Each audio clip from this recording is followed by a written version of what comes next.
action. All right. So the four of us will be discussing a few things about women's achievements, challenges we still face, and together we want to also amplify the voices of incredible women.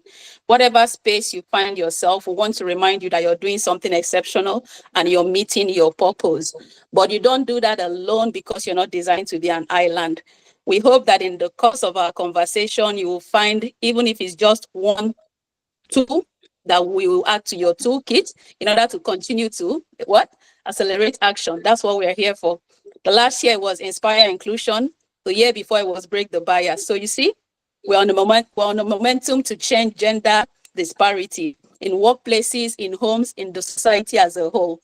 Now with me today, I'll be passing it on to my beautiful friends in a bit to just tell us about themselves. We have Victorious, Bogho, and Tayo.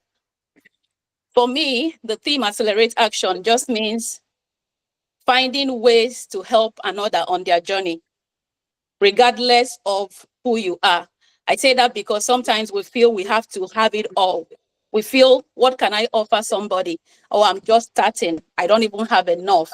And you have to always remember that everyone you meet has an impact in your life, whether negative or positive.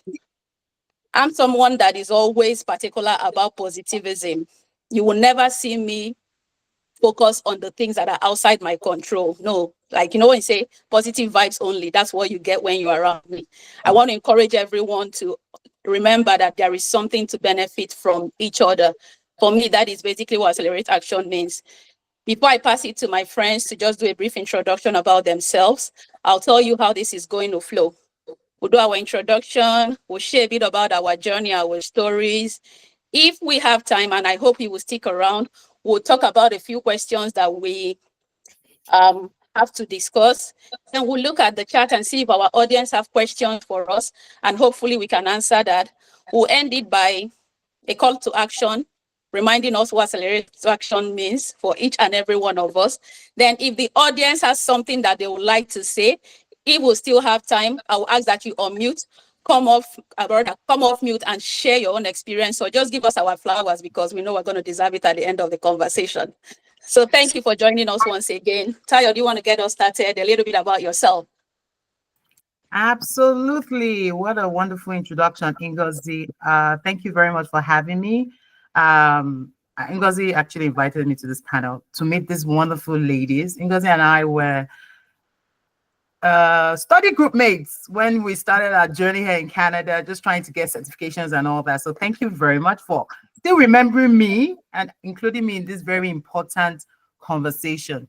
So my name is Tayo, full name Omotayo, and I always love to introduce myself that way because I get to say the meaning of my name, and it's very, very significant. So my name means child brings joy, and that's literally how I live my life every day. I bring joy to every space that I occupy. I always pride myself to be someone who actually leaves people better than I met them in any way. So I don't go around sharing money, but it's all about the experience for me. How do people experience me? How do I share my experiences? So a little bit, I am originally from Nigeria, Lagos, Nigeria. I came to Canada about 5 years ago. I still say I'm a new immigrant. Yes, you are. 10 years. Yes, please. That's my status. Yes. But I came to Canada 5 years ago with my husband and 2 children. And one thing I'm proud of myself about is I say that I am a mom of an adult child. My first child is 19 years old. Pinch me. Oh my God. Anyway, and I have a little one who still cuddles and loves me. You know how adults are. You all have been there. Anyway, I work as an Agile leader at one of the top 5 banks in Canada, and I love what I do. I always tell people that I don't know, but I think this Agile thing saw me and then looked at my attributes, my skills and attributes, and how my persona, and then they created roles around it because I love what I do all the time. And besides work, I'm a person of faith. I love Jesus. I'm a follower of Jesus. I also love community. My leaders will call me a community builder because I love community. I'm a firm believer that we use what we have, what you have right now, to what you want. Start with what you have. For those of us that are from Nigeria, there's a book by Pastor Sam Adeyemi many years ago that says start with what you have. And that's the way it's with community, coming to a new country, having to start from ground zero. But you do have your brothers and sisters that came from the country that you come from. So I love community. I'm a community builder. I use what I have. I start with what I have. And also I love, my pastime. I love creating content, not for money per se, but just creating experiences, creating content online, sharing my experience as an immigrant from Nigeria to Canada. My hashtag that I've been using since year one. Adult immigrant. I know I'm not the only adult immigrant, but I've taken that one. I need to trademark it.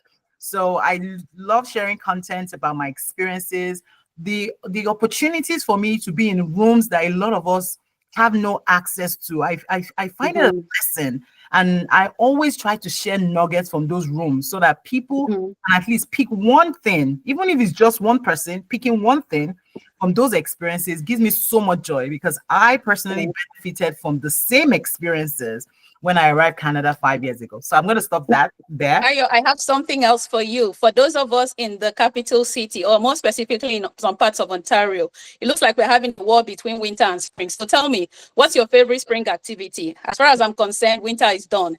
Okay. I love that. I love that. 1 minute. Yeah. I love riding my bicycle. So for those that have been following me long enough, I learned how to ride bicycles in Canada 5 years ago when I came during the pandemic. So now I'm so crazy about it, and I'm looking forward to riding outside. Awesome. Thank you for sharing. If you're just joining us, thank you and welcome.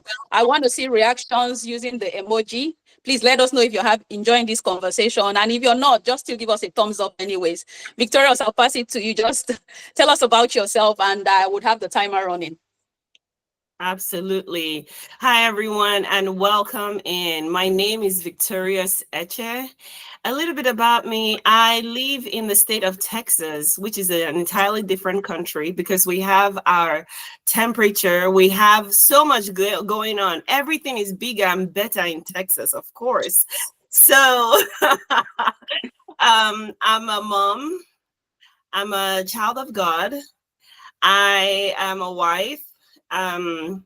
So I live here in Texas. I have 3 kids. I am very excited to be on the panel today. I have my career is in project management, and that's what's the latest career because I've had a lot going on. We'll talk about that. That's about me. We'll talk about all the spin-offs to this career thing. Yeah. And I know you said Texas, everything is big and better. I don't know what the weather is like right now. I haven't been to Texas, but tell me, what's your favorite spring activity?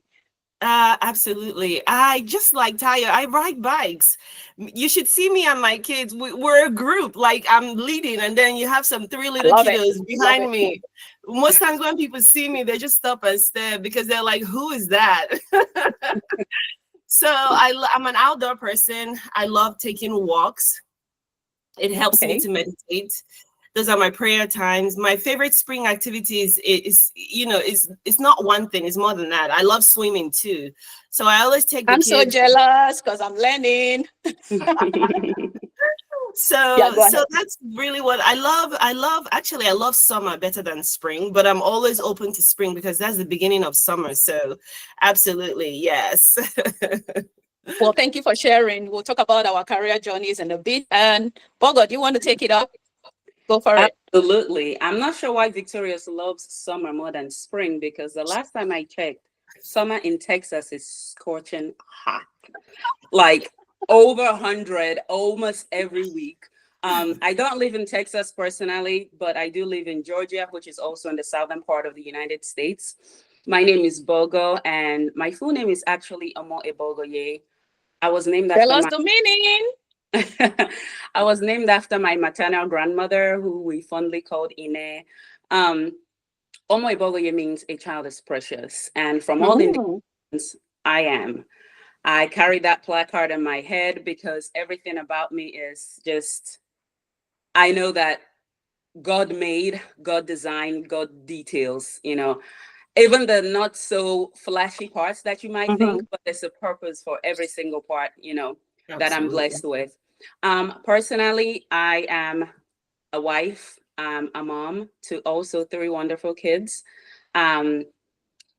I like to talk with people. I like to share my, to have conversations, to share my career journey, because my career journey has been nothing but linear. From my education, my degrees and all, to where I currently am and enjoying. But like Ngozi said, we'll get to that. Yeah. And with that, Ngozi, do you want to tell us some more about you, or? Yeah, before I pass it to myself, though, tell me what you do for spring. You ride bike, do you swim? What's exciting about spring for you? Apart from battling allergies, which I do have an allergic reaction to pollen, like it gets in my eyes, you might see me batting my eyelashes here and again. It's because pollen. I was outside earlier, but I love gardening. I have a kitchen That can garden. be me. Yeah, I have a kitchen garden and I grow all sorts of herbs. I typically grow what I enjoy eating or cooking with, because that way, I mean, I enjoy it with my family. I'm raising little gardeners. They are so excited about growing things as well, learning Good. from seed, the fruiting and all that. So that's my Hey. favorite spring activity. Yeah. Thank you. So for me, my name is Ngozi. The full name is Ngozi Chukwuka. If you're from the Igbo speaking part of Nigeria, it means God's blessings are greatest, right? But there is a spin-off to that, which Victorious and I share. My name is has not always been Ngozi, but we'll leave it for another conversation. If you want to find out, connect with me on LinkedIn. I am a mom to 3 kids. I think I'm the best wife in the whole wide world. My husband would agree. I love all things community, and I love volunteering. So I often say this: if I'm not volunteering, it feels like something is missing. And when I did my, thankfully Canadian now, when I did my Canada swearing in, it said Canada thrives on volunteerism, and that just got my heart. Even before then, I'd been shooting and putting my hands in many causes that interest me. When I am not volunteering, being a homemaker, I work in the HR space. And my favorite spring activity, there is no favorite, but I'm looking forward to getting back to hiking. I don't know how people hike during winter. I haven't embraced it, but with the warm weather coming, I'm looking back to getting outside. And of course, I love to ride my bike. I just can't go a distance anymore, but you'll find me outside. I'm fortunate to live opposite a park. So oftentimes I'll just sit on the lawn and watch kids play across the street, from biking, cycling, playing soccer, or just on the swing. It just fills my heart to watch them and realize that someday they would grow up and realize that adulthood is a scam. All right, let's go into it. Like I said earlier, if you're just joining us, we're going to talk a bit about our career, and I'm going to have my friends here keep me honest so that we don't go over time so much, because if anything I've learned in living in the Western part of the world is that time is an invaluable resource. So I want to respect your time. I want you to also get value from our conversation. We want you to see people that look like you, right? That have, let's use the word, challenge the status quo, that have risen beyond challenges, risen beyond that. I like to use the word imaginary glass ceiling, and even shattering it, so that you can say, because of this person, I can become. Our hashtag was the journey to becoming, raising leaders, women that challenge, women in leadership, all those fun stuff. That can be you as well. And even if you're not doing it in the professional setting, you can do it in the home front, you can do it in the community. You can be a leader anywhere. You have to know that, first of all, you're leading yourself. Now, our stories are going to resonate with some of you, I hope. And even if it doesn't resonate, I want you to take away something. Some of us in this room, all of us, the 4 of us on this conversation, have learned the power of saying no, right? When you shut the door, we are saying no, we're going to find a window. When you say no to us, we are looking for the yes. When you tell us it's not possible, remind ourselves that it's possible, so we keep pushing. If you take nothing away, take that away when we start our conversations. All right?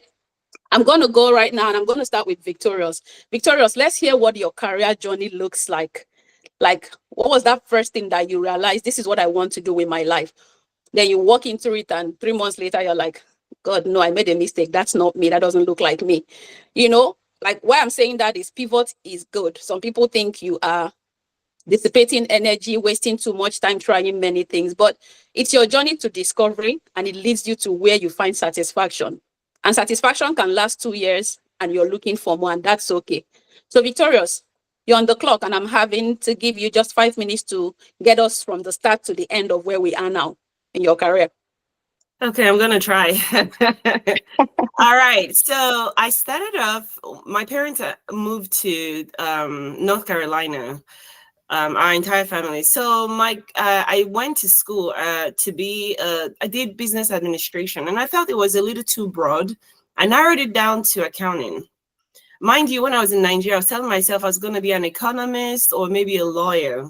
So when we moved and I decided accounting, because the school I got into was really small. Anyway, accounting.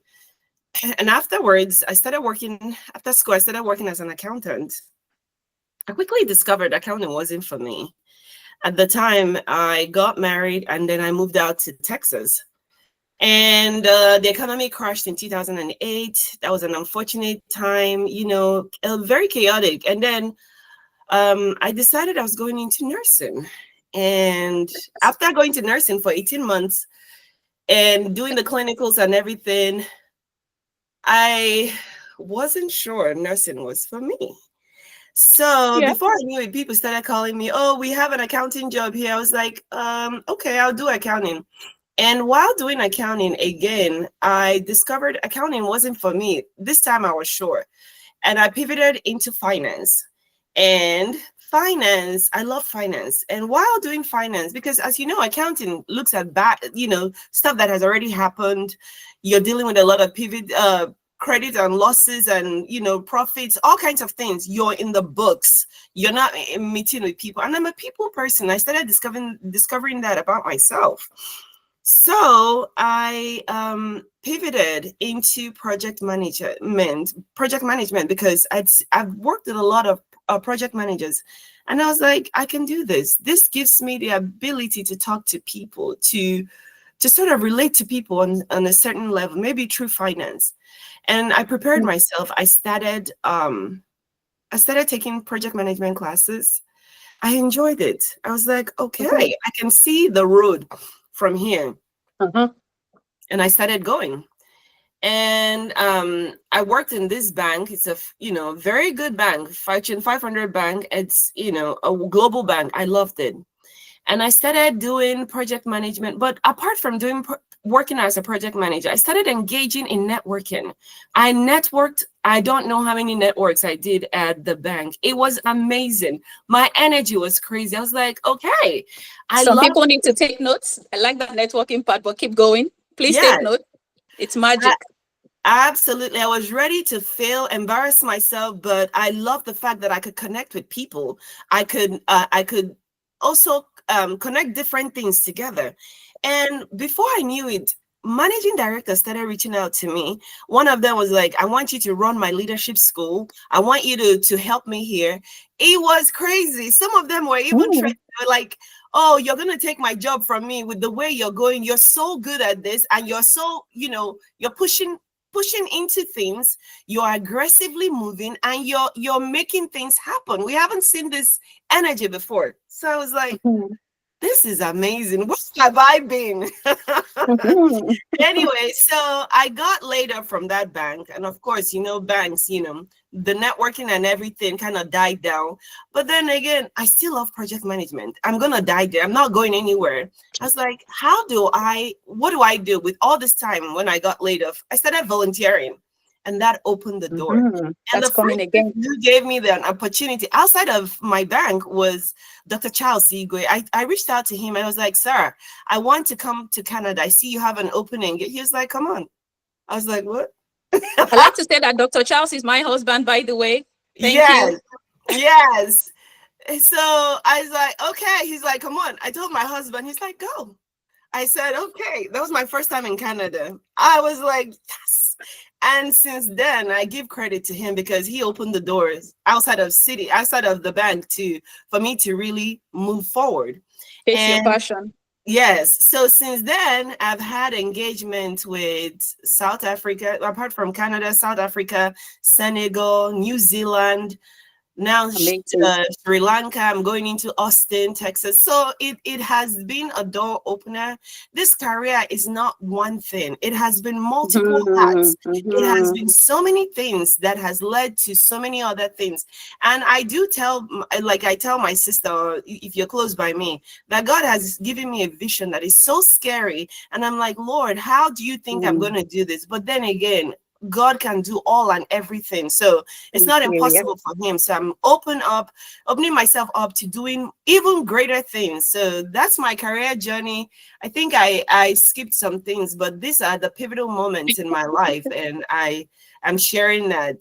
That's right. Thank We'll you. come back. If we have some time, we'll come back and touch more on that. Something I want to hinge on, and hopefully I can have the audience chime in if they so desire, is when you said the career is not one thing, right? You're not stuck in a moment that if it's not this one is not working, I'm not doing anything else. No, don't shoot yourself in the foot in that manner. Be open and be adaptable, right? Absolutely. Bogho, do you want to share with us some of what makes you magic? Sure. So you would like me to elaborate on my Something to keep in mind is I'm going to let you have 5 minutes. So I will just do thumbs up when we're almost at time. How is that? But share away. Sure. All right. Well, so my career has been an interesting journey. Personally, where growing up, I really wanted to go into medicine. That was always a childhood dream, and I wanted to fulfill that.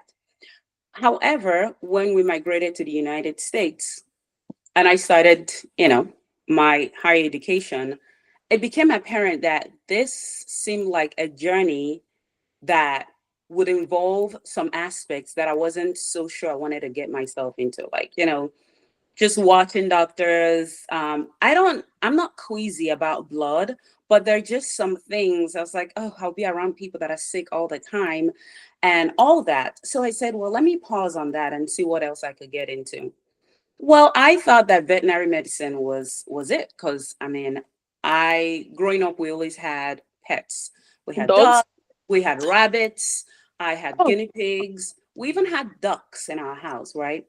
And so I was like, yeah, veterinary medicine, this is it. Of course, being a Nigerian parent, my father said, in Igbo, he said, "Aguge buge," which means hunger will kill you.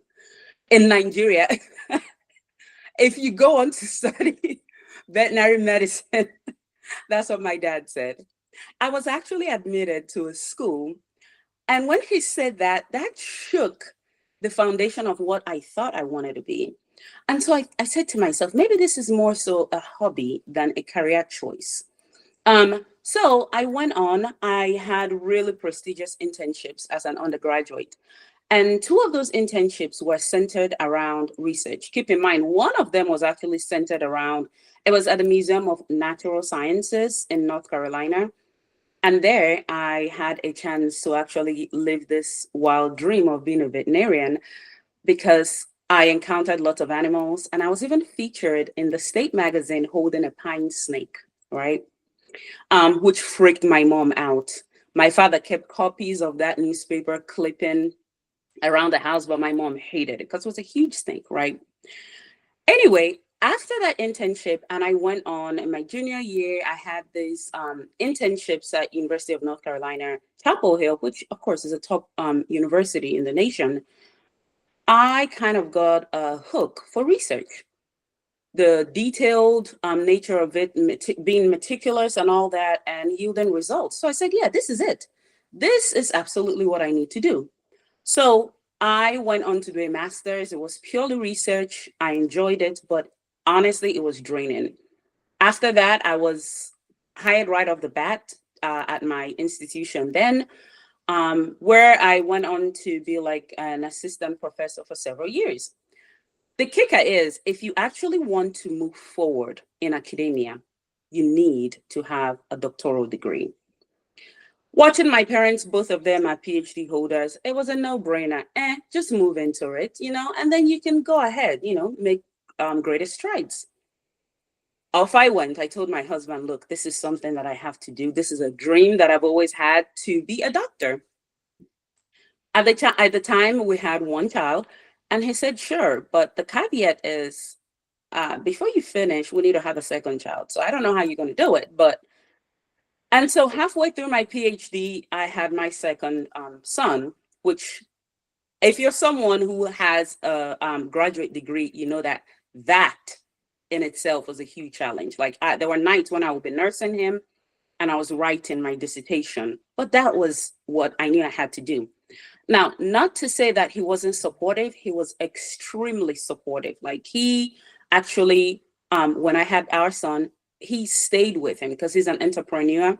And so he was able to move things around to make accommodations to support the kids. Like my children, one thing I would say, my children, the first year of life, they actually stay home. And it's thanks to my wonderful husband, because the two of us make it work, right? While I'm working, he's actually home running his business and also supporting with the kids. Anyway, so I got my PhD. Immunology, proud, happy. My parents were like, there we are. That is it. That's my daughter. Again, I was offered a position, same university. I didn't go too far. And then I started working and realized that I felt something was missing. What was missing? When I was in school, when I was in school to gain my PhD, right? I had a fellowship at Duke University, and it was in data science. I enjoyed it, the research aspect of it, sequencing and getting all this data. It's almost like a playground. Think of it as blocks, all these blocks in a bin. What do I build with this? So Bogho, we're so engrossed, but I'm gonna say, give it 3 minutes and pull it in so that we can get to hear the rest of the story. What did you say? 3 minutes, you pull it in. 3 more minutes. Okay. All right. Got it. Yeah, I've already gone over time. Okay. Okay. So I love that aspect of data, using data to build things, right? A few months in, after I had started, working and everything, I told my husband, I think I want to look into something else. And he said, what? What do you want to look into? I was like, I'm not sure, but I feel like technology, I feel like data is pulling me. And he said, okay, well, whatever it is you decide, you have my support.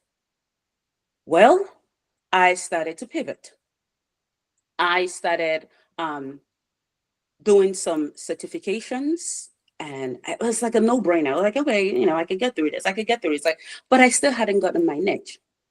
Anyway, COVID came, things took a turn and all that. In the midst of this, my pivot, and I decided to take a bit of a career break because my mother was really sick. After that, and in the process, I had my third child, right? So I stayed home for about 1.5 years. And towards the end of that, I was like, I can't do this anymore. Like, I can't stay home. I need to move.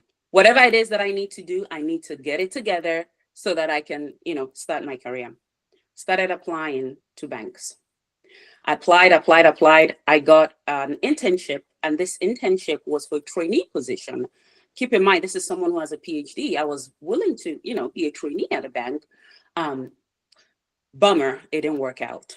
I was like, just throw this whole thing in the trash. I'm going back to academia where I know I've thrived, I've made strides, and I can grow.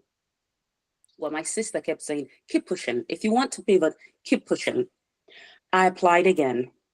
This time to a higher role, at least 2-3 levels higher than what I had applied for. I was called in for an interview. Got to that interview. At this point, I had prepared and maybe even over-prepared. I had the confidence that I don't know where I got that from, but when I tell you I sat there, I went through the SVPs, I went through the directors, and then they were like, oh, we want you to talk to our MD. And I was like, well, I'm not MD level, so why do I need to talk to the MD? They're like, well, it's just part of the process. Well, I told the recruiter, I will do it, but here's the kicker. Once I finish that, I need to have an offer in 24 hours, or I'm moving on to another place where they have an offer pending. I didn't have an offer anywhere else. Well, she came with an offer 24 hours later. And she said, hey, here's the offer, here's the amount, here's da da da da. And I was like, yeah, that sounds good and all, but the amount, I know we had a range, but this amount is not going to work. And she said, it's a Friday, it's 4:30. And I mean, can't you just like, this is what we typically start this role at. Can't you just accept this? Because in order for me to change this, I'll have to get in touch with the director. And being a Friday, they're probably off at this point. And I said, yeah, so the ball is in your court. You make that decision and let me know. But this offer is not going to stand at this time. I want to be flexible. I want to work with you. I love the role and all that. And she said, give me a few minutes. 10 minutes later, I got a phone call. The offer was increased to what I wanted. My start date was given. And that is how I pivoted into finance, from immunology to finance. Now, thank you so much, Ngozi. I know I've taken way longer than you wanted me to. But if you look at the chat, everyone is saying, I want to hear all of it. Please let her keep going. So I'm just like, I don't have any power here. Thank you, Bogho. So deep, so deep. If you had a few things, I'm taking away from her conversation is she surrounded herself with people that could see her strength. Yes. They knew that she had it in her. And those moments where she felt she was not equipped or she was, what's it called? Second guessing herself. Those people were there to say, keep going. You got it, girl, keep going. And in a matter of seconds, she found what she already had, the confidence to say, take that offer back, make it work. Yes. So we're going to come back to that. And I know some of us are maybe experiencing that. You know, when you come to a new country, you're coming from 100. Some people are determined to remind you that you have to go to 10. That 100 is impossible. But what do you say to them? I hope you've taken something away from Bogho's story. And yeah, let's keep going. I'll share a bit about my own journey, but I'm very intimidated with all these ladies that have shared these glorious things. But before I come to me, Tayo, you have the floor. And I know, my friend, your story is another thing, but I won't put a time to it. No, go ahead. Go for it. Let's not do the time thing because people want to hear your story. That's why we're here, right? Oh my goodness. I love this panel. Because I need to say thank you to you for bringing me to, talk with these amazing women. And that's the power of networking. If there's anything that I've taken away from my journey here in Canada, is that just keep putting yourself out there.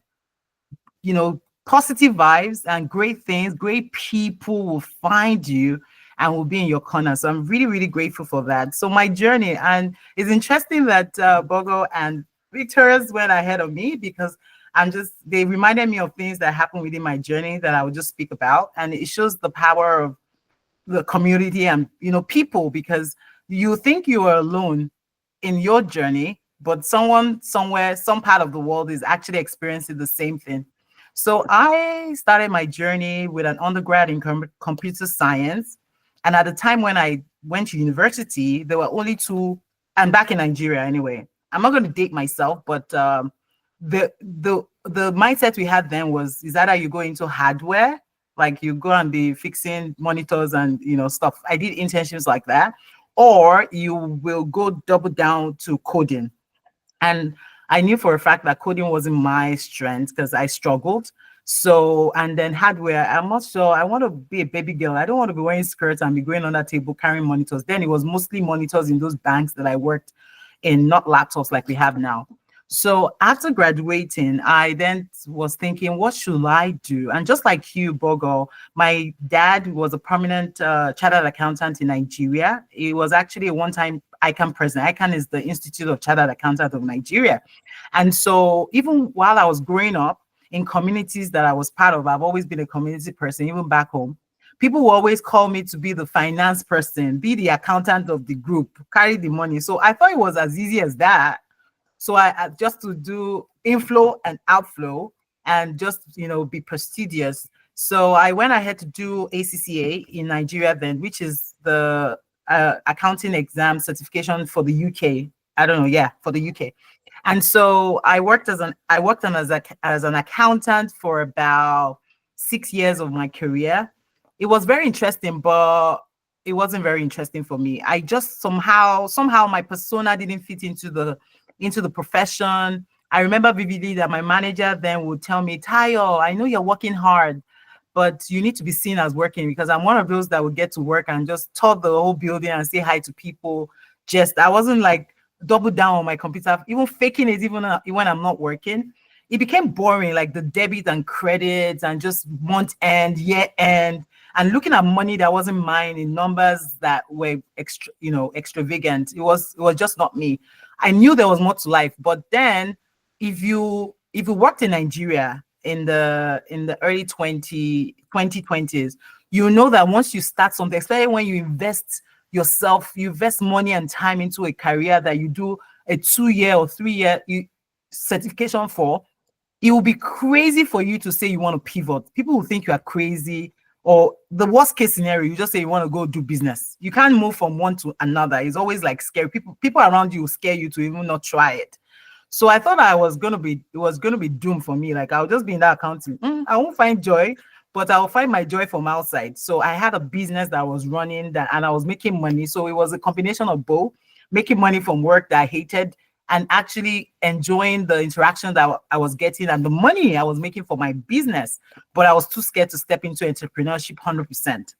So I did that, and somehow I got promoted. I don't know how, to roles that now got me into a roadmap as a finance professional, which was more interesting because I started using my brain to actually create, dashboards that would share insights. Finance is more interesting, but then it's still kind of the same. So I worked there for a bit, and it was then that I discovered project management. It was while I was working in finance. There was a project that stemmed up from statutory audit that we had in our organization then. So they said I should join PwC to work on that project. And I saw project management firsthand. I was like, okay, interaction with people, stakeholders. This is me, like talking to people, getting things done, organizing, and I was doing it effortlessly. So when the project ended, I then said, you know what, I'm not going back to that finance. I'm not going back to that accounting. No. So I started to look around the organization.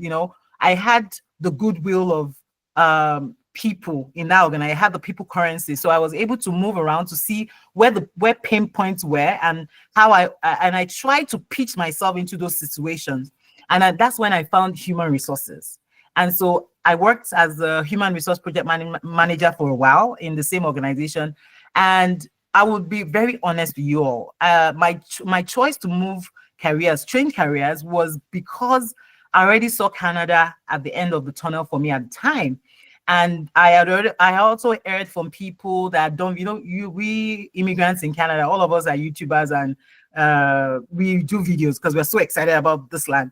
So I saw that Canada was a place where you can be anything you want to be, literally. And so I said, you know what, if I change my career now, if it doesn't work in Nigeria, I don't care. I'll go to Canada and figure it out. And so I moved to Canada with that mindset.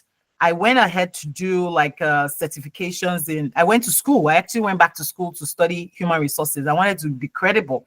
And it wasn't even so much of a choice. It was because we arrived during the pandemic. The world was going, I don't know, recruiters that were talking to me were being fired. So I was like, oh my God, I have no experience in Canada. Is anybody going to look at me? So a friend of mine, who was in my area of my community, then said, you know what, why don't you use this opportunity to go back to school? And that was what I did. The government will support you because you're new in Canada, you have no job. I said, why not? If the world was going to end, I better go very intellectual to heaven. So I decided to go back to school, studied for a year, did certifications in human resources, worked there for a bit. But then I quickly realized that my experience in human resources, even with the education I had, wasn't going to put me in positions where I would, I think bottom line, like HR for me at that time was not going to pay my money. Follow the money. HR not going to pay money, that kind of thing. And not to say HR doesn't pay money. I have friends that are head of HR, chiefs of HR, but my experience at the time, even with the education, wasn't going to get me to that space fast enough, and I didn't have the patience to stay. So what I did quickly was to tap into my transferable skills from finance, from project management and all that, couple it with certifications, and then I positioned myself for agile leadership roles. And that's literally how I got into the space, because my first project as another leader in the bank that I work now tapped into my experience as human resources. It was a human resource project. Tap into my agile experience, because the company that I work for, they were going into a transformation. So they exposed a couple of us to agile, even though I would say it was agile 4. So it wasn't agile. I won't come and lie. But I was able to, study more and position myself as an agile leader. And somehow the organization bought it, and I've been thriving there for 3 years. So it's just to say that a career is not one thing, is a combination of a lot. And your journey, even though it might be painful at the time when you're experiencing it, look at it from the point of view that everything happens for a reason. Not to be religious or anything, but honestly, everything happens for a reason. And once we are able to reframe situations that way, we go on with a positive attitude and vibe to always see the good in everything. And I'll stop there for now. Thank you. Thank you so much, Tayo, for sharing. Thank you. You see, Tayo dropped so many nuggets, just like the speakers or the panelists before her. She said something about the goodwill of the people, and I can't even say this enough. Where you are you adding value? While you wait for your short-term goals and your long-term goals to become your reality, in that place, that's your threshing floor now, how much are you giving it? Or are you just like, I don't belong here, I'm so big for this place, I need to get out, so I'm just going to do the bare minimum? Well, it's up to you what your goals look like. And she also says something that some of us will struggle with. I feel like I'll struggle with that. When she says she didn't have the patience to wait.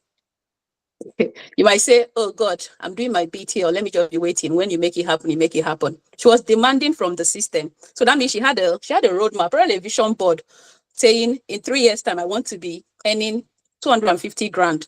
Then I move it 50 grand more. Like, it's not impossible. So she had that vision, and she knew that HR, where I'm still working, by the way, will not cut it. So she needed to move. Maybe someone like me, I'm in HR, so I'm okay with the money, but that was not Tayo's goal, and nothing is wrong with that, because everything is possible. She also said that while watching all the YouTubers, content creators, she realized that you can be anything in Canada. So that's why when I talk to some people, I'll say my story doesn't have to be your story. It took me 2 years to get a job in HR after landing in Canada. Another person lands and it takes them 1 week. You see what I mean? Was I doing anything wrong? No. Maybe I was doing all the right thing, but it just did not happen for me. It doesn't mean the other person would lean on me and say, oh no, everybody says it takes 1 year to get a job in Canada. Excuse me. It's not the truth. So Tayo, thank you for sharing that. Positioning, goodwill, giving value. More importantly, knowing what your long-term goal, short-term goals are. Some people work better on short-term goals. I'm a short-term goal person. I don't do 5-year, 10-year projection. So determining what that looks like for you. And there's nothing wrong with taking what we like to call bridging job. Pay the bills until I get where I want to go to. But do not lose sight of those goals. Don't stay there for 2 years. No, I have a problem with that. 3 months, yes. 5 months, 6 months. Then you throw yourself out there, like Victoria said. You're going to network yourself into your next opportunity. A closed mouth is a closed destiny. Very simple. All right. What can I add to what you ladies have said? What can I add? Let me talk a bit about mine. Everybody started with what they first did, then how they got where they currently are. My first degree is in law. Growing up, parents would just point out, you're going to be the doctor, you're going to be the lawyer, you're going to be the engineer. I have all of that in my house. Yes. So I'm the lawyer. And I can't tell you I didn't enjoy it. No, I did. But it's just in the course of it. Let me tell you why they said I should read law. I was the talker growing up. I enjoyed debating, literary society, just all those things. Say somebody to give a speech, you call Ngozi, and I just own it. So it was natural for my parents to expect that law was the place I was going to go. Unlike Bogho, my parents are not extremely educated, but my mom is, my dad not so much. But he wanted that prestige of, all these kids had all these things in the house, from doctor, engineer to lawyer. And something of pride for me is, it might not be relevant to you, but I take pride in it. I'm the first lawyer in my hometown, my village. Yeah, it's a very small town. So it was a really big deal when I finished school. But guess what? 3 years into practice, the lawyers that I was working with did not look like success to me. I grew up in a place called Aba. That's where I was born. So when you look at them, I wasn't seeing the money. I wasn't even finding joy. Most of what I was handling was if you know anything about landlord and tenant cases. So the satisfaction very quickly. Then, as Victoria said, in 2008, the big, so like call it recession, economic crisis happened. Most of us were going to do our masters then. Our parents found the money to send us to England. My parents thought I was going to get an LLM. Many of us went to Aberdeen, Scotland. I went to another place to do HR. How did I find HR? And because I'm applying for my visa, we used to use consulting services then. They shared a few courses that you could consider coming from a law background. And once they just said HR, I didn't know anything about it. Once I just saw the human, I was like, yeah, that sounds like something I can do. So you had to write a personal statement then. Internet was not a thing. You use your brain. It's not AI now that just makes our life simple. You use your brain to come up with a personal statement that would help you get your visa. Anyway, cutting it short, I got the admission to study to get an MSc in HR. I got that, came back home to Nigeria. The jobs were few and far in between. Somehow I landed in the banking institution, financial institution. I was there for 7 years, working my way through and learning. I knew that Canada was on the horizon because my husband was moving in a few years. Like Tayo said, it could be anything in Canada. In my head, I was going to continue HR in Canada, but I got the shocker. I got the shocker in that it took me 2 years to land a role in HR in Canada. Please, that does not have to be your story. But in those 2 years, I was not folding my hands and throwing a pity party. That was when we got our designation. Taya and I studied together. I did it the first time I flunked it, working alone, the power of community. Then I found a community of Nigerian professionals and boom, light bulb moment, everything made sense. Second time, they said the third is the charm, but second was the charm for me. And it just created a lot of confidence. In all my waiting period, I was volunteering for anything HR in my community. And I was knocking on doors. Now the story I'm very comfortable sharing is how I walk from one organization to the other with my CV in my hand and a cover letter and ask for the HR manager to drop it. Call that cold call. He did a lot of things for me. One thing I know he did for sure was everybody in that community that was in HR knew my name. And they knew me because where I lived at the time, there were not many people that looked like me in terms of brown skin. So they'll say, Ngozi, that black girl. Yes, some people will call it racism or it sounded somehow. For me, it was spotlight moments. Many spotlight moments for me. Did they give me an opportunity? No, but they could no longer ignore me. I went on to serve on the board of HRPA. How did I get there? After I passed my designation, I said to a few of my friends, Tayo will bear me witness. I said, I'm going to serve on the HRPA board. Because I was angry that I could not get there in time. And I wanted to change a few things. And I want to say that I think I've been able to do that through my service in the HRPA, but just give us a lot of visibility. Again, when you see people that look like you can believe it's possible for you. And I continue to champion that in spaces where I find myself. I'm still in HR. I love talking to people. There is this cross-section of transferable skills between law and HR, legislation, interpretation. That's my bread and butter. I've considered a pivot into change management and I'm there now. And what necessitated that was the pandemic, how everything became uncertain and change became the most important skill to have, being adaptable to change. So that piqued my interest in change management and I've been exploring it since, managing projects in change. While my journey did not have so many, I tried accounting, I went to nursing, I did immunology, I loved animals. You can see that it's not one thing like all of us are trying to say. But what is important is design what your roadmap looks like. Find people that can identify with it. Know your strengths. Please know your weaknesses. Identify your opportunities. Leave the threats. You can't control those ones. So that when you know that this is your strength, find people that will support you in your weaknesses. Because you can't be all, do all. You know how we say we can have it all. As mothers, all of us here are mothers, career professionals. You can have it all, but not all at the same time. It's just the reality. Something is going to suffer if you want to have it all at the same time. So moving along, if you're enjoying it, just give us a few thumbs up in the chat so that we are encouraged to continue sharing value as we go along. We've talked about our career journeys. You can see that we did not land here. We're not where we want to be. There are still opportunities to keep growing. But what we want to charge you with is look at us and see your story in us. The story of Bogho just sharing that they told her that it was 4:30 p.m. They can't change the offer. In 10 to 15 minutes, they called back and upped it. Victorious, just knocking on one door, has opened several other doors. I sit with some people and I hear things like, I don't even know how to do this. I'm such an introvert because you don't understand it. Well, nothing is wrong with being an introvert. That's your personality. You can't change that. But what can you do with that superpower that you don't even realize you have?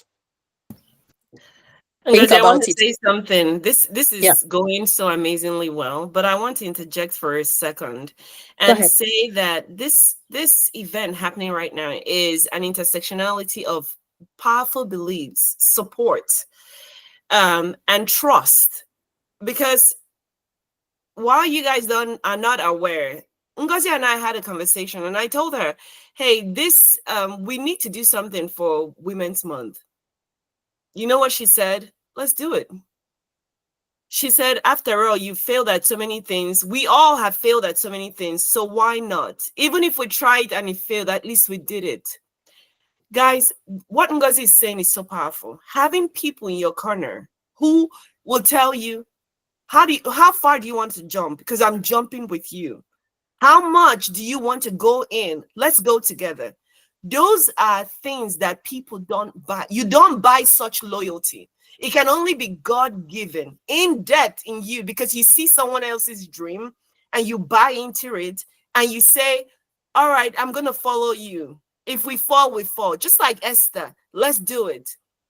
So again, I want to attest to the power of networking, to the power of belief, to the power of vulnerability as well. Ngozi, I want to say thank you for agreeing for this moment to come through, because it was your belief that let's do it. Even though I hadn't done something like this, or we hadn't done something like this, you said, yes, I'm going to bring in someone who I know. I said, I'm bringing in someone who I know. We took it off. So again, I want to reiterate the power of support, the power of following people who already have a vision, who have that mindset that I'm bringing you to my table. I know in the future, you bring me to your table, and the possibilities are endless. So let's key into that. Ngozi, I'm sorry if I'm stealing your thunder, but I thought I'll put that in there. You know that this conversation was not scripted, and I see some of my leaders in the call, and I'm very grateful for their time. So people that I know I can tap on in the areas of my weakness, especially, and they just come through for me. So thank you. You know yourselves. Victorious, I want to also say something. When she said, when she asked me and I said, let's do it, she said something. I've not done this before. I said, if God has put the vision in your heart, it's for a reason. That's what I said to her. And I said, if you don't start, you would never know. And I know that you're already restless, because she was already saying, I really want to. I said, what's the really? Put up an event, we'll make it happen. I said, I know someone that loves to speak, right? I'm going to get her to talk. And I also said something I said, make it an annual event. Keep going until there is something else calling your attention, because you never know. So thank you for going with that leading, and of course, connecting with us to make it happen. Now, I have a few questions that have come through that I want my panelists to kind of give us their insights. And please, the audience, if you have something to add after they go through the question, you just put up your hand. There is the emoji for raised hand, and I'll know to ask you to unmute yourself and just give us your own insight, because like I said earlier, everyone here is a leader. Everyone here has something to add. We are just the face, right, on the poster, but we're bringing you people together to share your stories and help us, again, accelerate action for women until this gender inequity is non-existent. If we'll get there. All right, Tayo, the first question I have is for you. Ngozi, quick question. I think someone already raised their hand, or you want to go ahead? You can help me find the person, Bogho, Victorious, while I say that again. I think Anne. Oh, Anne, if your hand is raised. Okay, thank you. Sorry, that was by accident. I'm so sorry. Okay. But I'm enjoying this conversation. All the way from Calgary, in Abara. Thank you, Anne. And Anne is one of those people that I know that I can call on. She's now in my circle of influence. So thank you for making the call. Tayo, if you had to name one decision that most shaped who you are today, what would it be and why? Okay, you put me on a hot seat. So for some reason, I thought I knew the questions you were going to ask me, but I don't know this one.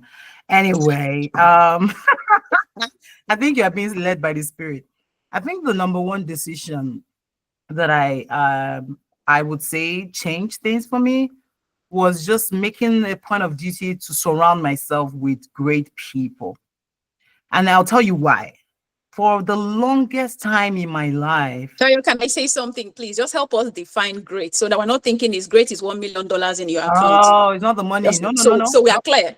Okay, so great for me is people with wisdom.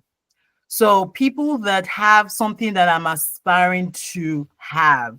So you would look around you, and once you identify those people, you want to bring value to those people so that they want you in the circle of influence. You know what I mean? So very early on in my life, I don't know why they never thought of me being a lawyer. I've always been seen as someone who talks a lot. And no, people around me, my mom will say, you talk too much. Can you imagine? Come on. I remember the day let me be aggressive. The day I got my job as an Agile leader, I told her that, Mom, now I'm being paid for talking too much. Look at that. But I've always been that person that they say, oh, you talk a lot, you do this. And being an extrovert wasn't even a superpower for me. But I had in fact, my decision to pick human resources back in Nigeria, even though I knew Canada was land filled with honey and milk and I could be anything, was stemmed because I had people that saw in me what I didn't even see myself.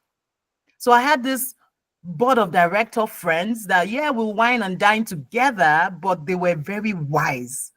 Some of them were younger than me. So wisdom is not by age. Nope. Don't get it twisted. It's not by age. I always like hanging out with people that are younger than me. I don't know why. Like, I don't know. I find so much value in that.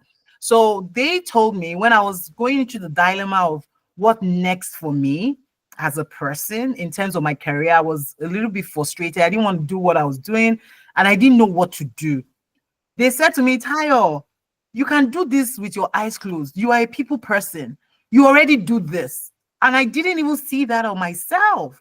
So they gave me that feedback that the blind spot of mine that I couldn't see, they saw it and they were able to tell me exactly. And because I trusted them, because they were people I had seen from the trajectory that they were full of wisdom, they were people practicing what they were preaching and they were thriving in their spaces, not money or not millionaire. I know we Nigerians, we like money. Money is good because it makes you achieve things that you even want to do, even for the kingdom, for those of us that followers of Jesus. But it's not about money, it's about you making an impact and doing what exactly you are called to be in this world that we are right now. So surrounding myself with those people that are able to tell me, and that's just one instance. The second instance was when I came to Canada, that I was at the pandemic and I was so distraught. I was thinking, was it the right time? Did we really hear from God? All those kind of things. You start doubting. Being in the midst of people that told me, Tayo, you've been talking about this HR thing. There's this thing that they give people, WhatsApp. Why don't you tap into it and, make yourself credible as an HR professional? And, that was the first step for me to integrate into the Canadian environment because I was in school, even though I bet it was virtual. I was one of 40 in the class that we spent our entire year together. What that did to me was I could find my voice because I told them, quite frankly, at the beginning that I'm not fast. All these things that people do specifically because they're all young. But what I bring to the table, and I told them from the beginning, was experience. I've been part of mergers, acquisition. I've worked for over a decade. I have industry experience that you might not have. So I'll bring that insight. And they found that valuable. So being in places where people will tell you what you don't know about yourself, and then you now running with it, and always putting a placard on your head, telling the value that you're bringing to the table, because life is all about give and take. Don't go to an environment thinking, I want to get. What can I get from someone? Just ensure that your relationships are not transactional. You're more like transformational because you are bringing value. And so I can go on and on. I think that decision was great. I used to call myself saposexual until my daughter corrected me. Saposexual, you love knowledge. Because I'm attracted to intelligent people. But then I've now turned around to say I want to be that intelligent people or person that people want to be attracted to. Another person. So I've started positioning myself. I read Proverbs, all the time, every one chapter a day, because I want to be that wise person that people want to be associated with. Anyway, I'll stop now because I can go on and on. Thank you. Very much. Thank you, Tayo. Thank you. I remember when I moved to Canada, I lived in a very small community, and I think it helped me shape what I wanted Canada to look like. It wasn't busy, and please don't get me wrong, I use this term with every sense of humility. It wasn't competitive per se. You know, there were not a lot of Nigerians, but there were no Nigerians there at the time. So it helped me kind of reframe what I wanted my Canada journey to look like. And thinking about what Tayo said about surrounding yourself with people that would help you on your next level. Victorious and I touched on this offline. He was sharing that when she got into Texas, everybody said, read nursing, nursing. She started reading nursing, but she knew that nursing was not for her 18 months later. I have somewhat of a similar conversation with people. The place I was, you know, they didn't look like me, but they were like, you're just going to go and do personal support work. And I don't mean this in a bad way, but I knew that was not for me. And there is dignity in every label. But if you're doing something you don't like, dissatisfaction, in fact, everything just starts to go wrong in an already stressed economy, in an already stressed Canada with children. So I could have easily started that. It didn't need a lot for me to start instead of that 2 years waiting for HR career to happen. But I knew that I wouldn't enjoy it. But I found myself in bank. You know, coming from what I had done in Nigeria, from financial institution, you just put your CV and said, you could do this, and they gave you opportunity. I make it seem simple, but it wasn't just like that. But I did not want to go into somebody pushing me to do something I knew that I wouldn't enjoy. So I believe that leads me to my favorite phrase, which Victorious likes a lot, self-awareness, knowing what you want, finding the people that will help you along your journey. Before I take the next question, I see a hand up. Dr. Charles, was it your hand I see? Yes, I was going to ask two questions. The first one was more like an observation. I noticed that the male folks are sorely missing from this conversation, and it's a conversation that impacts not just the female folks, but also the male folks. So do well to share with your male network the importance of this kind of conversation. So Victorious, this is more for you. My questions for the panelists would be this. One of the panelists spoke about getting a PhD and getting a PhD because she wanted to be in a position to add the most value. So my question for the panelists is this. In choosing your network, what determines the factors in choosing the network to help you scale up? And what happens critically, more critically, when they refuse to acknowledge a connection request or countless emails asking for you to be part of their network? How do you break those resistance connections that you absolutely know would take you to the next level, but are just not supportive or in your corner yet? How do you break through? Do you persist? Do you get someone else to advocate for you? What do you do? So that's the question for the panelists.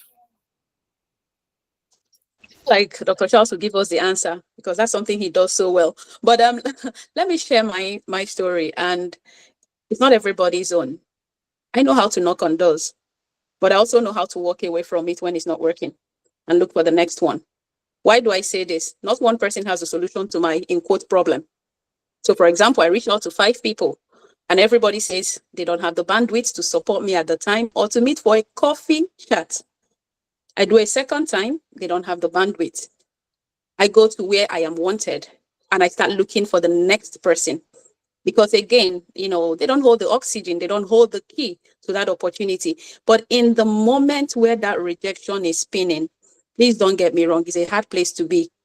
I need to remind myself that it's not a problem with me. 2 things, is either it is not the time, or I need to keep trying. For me, most times is I need to keep trying, because if any time is right now, right? I live in the moment. I am not promised the next minute. So I always know that this time right now is the best time. So I'm going to try the next person without letting resentment build up. And in the meantime, growing myself, just maybe like Tayo said, I become that person of value that instead of me going to look for the person, they start to look for me. It takes a lot of courage to do any of these things I'm describing. It is not easy. But surrounding yourself with community. I have friends that on Discord, they'll tell me, like Tayo said, Ngozi, do this effortlessly. Now, why are you stressing?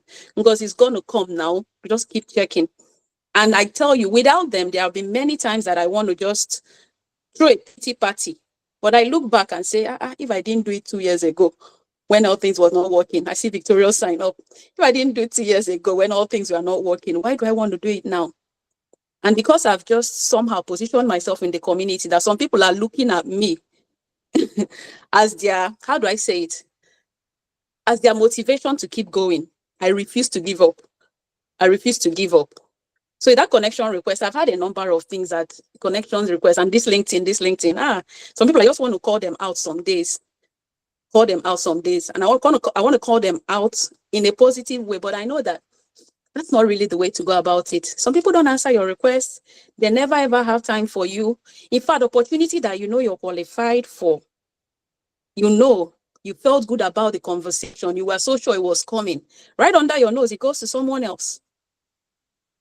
So are you going to stay in that place of, God, why me, why me? Or are you going to shatter that glass ceiling and come back, whether it be on LinkedIn or to the person and say, hey, I made it despite and regardless? It's all about mindset. And again, you want to read books about how to build your mindset. It's very difficult when it's not working. So please, we're sitting here and having the conversation. We're not telling you it's easy. No, I have walked into many places that things did not work out the way I wanted. But like I said at the start of the conversation, around me is only positive vibe. I refuse to entertain any negativity. And I did not get here by chance. It's choice. Waking up and choosing, if you say no today, no problem, I'm going to smile regardless and keep going. But we'll come back to Charles to help us, tell us how he does it. My fellow panelists, any additional thoughts? No, I think you've gotten it all, but I would say that one of the things that actually what my checklist for knowing the who to network with, and not necessarily just professionally, is more about values. You want to see people and ensure that you have aligned values. And in this digital world where we live, I've made friends from the virtual world first that we now translate to real life because I've observed them from afar. I see that we have aligned values. I know my values, which is the first step, self-awareness. I remember last summer when my daughter was going to first year in university, I actually facilitated, because I was like, I do this thing at work. Why can't I do it in my household? I facilitated a value stream. Is it value stream? I'll call it session in my house where we actually quantified and articulated our values as a family. So don't get it twisted. You are going into the world, you're an adult, but you need to know, it's not the fact where you go out and say, remember the child of who you are. You know how we grew up and they say, remember this. So what child of who am I? Can you tell me what my values are? But articulating your values, it will be easy for you to now have those values and then start to observe. If you like people and they have aligned values, then start thinking about the value you can bring to their lives. And it has worked for me. I started ground zero networking. My network in Canada was zero. And this is me coming from Nigeria, where I've had such a robust network, coming from the very popular high school, federal government school, going to Unilag, And so I built those things over the years. But I came here zero. But understanding this, being self-aware, and then knowing what my values are, and then I'll just observe Victoria's from afar for some time, Bogho from afar for some time, and I will reach out. And as you said, if you say no, no one needs to know. I just walk away. And if they say yes, that's one addition to my circle of influence. So I don't want people to be afraid and say, oh, I'm an introvert, I'm an extrovert, I cannot add. You are missing out from great opportunities by not reaching out, because you are naming yourself. You are putting some kind of thing on yourself. Introvert, extrovert. Where is it written in the Bible? Did they define, or even Quran, for those that are Muslims, did they define all that? Don't label yourself.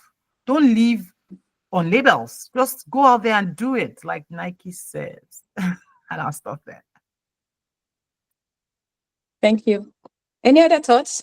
Even audience, if you have something to say, but something I want to just highlight, and we don't have to agree on this. When Dr. Charles said, when connecting with that person will get you the next opportunity or help you scale. How do you know though? Like, is it just that one person, or is there 100 others that you just have not found? I remember when I was trying to get into this HR space, one person, I haven't met him in person up till now, but from the Nigerian community, his name is Kamal. He said something to me. Your 6 degrees of separation from the next person, next opportunity, next miracle, next testimony. How true is that? And that's something that stayed with me, right? So what that means is I tap on this door, it doesn't work. This door, the 6th door, and I keep going. Maybe at the 6th door, Tayo would be there and she would say, oh, I know someone. I'm going to reach out to the person that I think will know someone. Like that. You create a critical mass of circle of influence that can help you get to your next level. It's not one person that has the miracle, though. Let me use that word. So yeah, Dr. Charles, do you think we did justice to that? Or do you have something to add, Victorious and Bogho? I was just going to add that in as much as you might want to network with people because you see that this individual has something that like they could get you to that next level, you also have to ask yourself, what am I adding to this person? Like, or am I just there to be a taker? If you don't have anything you're going to add to them, no matter how small, even if it's just your outlook, that is an addition to this person. That is you saying, okay, I come from this part, I come from this background, and I can bring that insight. So it's not just that I'm coming here because I want something from you. Nobody wants individuals that network and all they want is what they can take from you. Don't just be a taker. Find something that you can also bring to the relationship. And I think that actually opens doors for you. I would say that the role that I currently have, like I talked about as I pivoted, one of the individuals who encouraged me to keep going or to keep applying as well was a complete stranger. But I saw her and she was, I connected with her on LinkedIn. She was a newly promoted managing director. This individual is probably a few years younger than I am. And she's a wife, she's a mother. And I saw her and I tapped into that. And I connected with her. We just had a relationship where I was explaining to her, hey, this is me, here's what I do currently, and here are the opportunities that I'm seeking.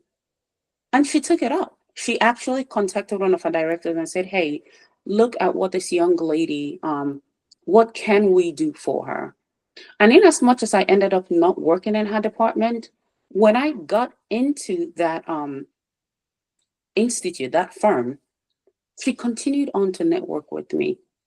She continued to act as a mentor for me. So just to say, it's not just what can I take, also what can you bring? What do you add as an individual? And if one person, again, to Ngozi's point, if one person is not open to that opportunity for them to act as a mentor, there's so many others. Move on to the next, maybe the next person. Maybe that's not even the right connection for you. Perhaps there are others out there that would do more justice. There are others out there that you may not have even thought about. A lot of times as women, and also as most of us here, African American, right, or Nigerian, we tend to gravitate to towards people who look like us. But I also dare you and I challenge you to also look at people who do not look at you. My largest sponsor, who is a managing director at the firm I'm in, is a white male. And when I tell you he has connected with me, trying to connect with me on all social media platforms, just because he sees so much value in me, he doesn't look like us. But this individual, I can tell you, will go to war for Bogho. Just mention her name. And that's because he knows what I bring to the table. Very wonderful. Very great. I'm so glad. I'm here. For some reason, I thought you left because I didn't see you. It did kick me out for a second. I don't know the enemy. Anyway, I'm here. I'm here. Bogho, thank you for sharing that. Oh my goodness. Something you said is a sore spot for me. It's a struggle. And I know you know where I mean, like gravitating towards people that don't look like you. Work in progress. And Charles is good at that. But me, I'm just like similar to me, things I know, let's not rock the boat kind of thing. But thank you for sharing, challenging ourselves and being the value enthusiast. Victoria, so I don't want to leave you out, my darling. Is there anything you want to chime in? And the audience, please. This is now Absolutely. an open conversation as I go through the questions. If you have something that will benefit, even if it's one person on this call, just your hand up and unmute yourself and we'll share. Yeah, Victoria, go ahead. Absolutely. So for me, when, like Dr. Charles said, what do you do when people, that person is going to help you pivot in your career, help you increase your whatever it is that you're chasing, but then they are not agreeing to do that. There is something I call the power of reinventing yourself, because we have all reinvented ourselves in one way or the other.